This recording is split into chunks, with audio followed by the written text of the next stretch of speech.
మనలో చాలా మంది non veg or spicy food తినేటప్పుడు లెమన్ స్క్వీజ్ చేసుకుంటారు. అలాగే ఫుడ్ తిన్నాక లాస్ట్ లో పెరుగుతో ఒక్క ముద్దైనా తినాలి అంటారు పెద్దోళ్ళు. వీటి వెనక ఒక సైంటిఫిక్ రీజన్ ఉంది.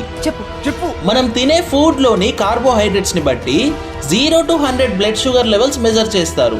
దీనినే గ్లైసెమిక్ ఇండెక్స్ అంటారు. ఈ కార్బోహైడ్రేట్స్ లో ఉండే గ్లూకోజ్ ఎనర్జీగా కన్వర్ట్ అయ్యి బ్లడ్ సెల్స్ లోకి వెళ్ళాలంటే ఇన్సులిన్ కావాలి. కార్బోహైడ్రేట్స్ లో గ్లూకోజ్ ఎక్కువగా ఉండడం వల్ల ఇన్సులిన్ కూడా ఎక్కువ రిలీజ్ అయ్యి టైప్ 2 డయాబెటీస్ రావడానికి కారణం అవుతుంది. బ్లడ్ షుగర్ లెవెల్స్ హైలో ఉంటే ఆకలి ఎక్కువ అవుతుంది.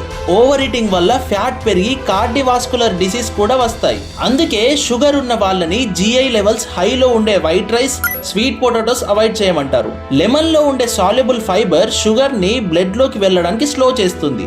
అందుకే బ్లడ్ షుగర్ లెవెల్స్ స్టెబిలైజ్ అవుతాయి. అలాగే కర్డ్ వల్ల డైజెషన్ స్లో అవడంతో ఆటోమేటిక్ గా బ్లడ్ షుగర్ లెవెల్స్ కంట్రోల్లో ఉంటాయి. మీ ఫ్రెండ్స్ అండ్ ఫ్యామిలీ మెంబర్స్ లో అసలు పెరిగే తినని వాళ్ళు ఉన్నారా?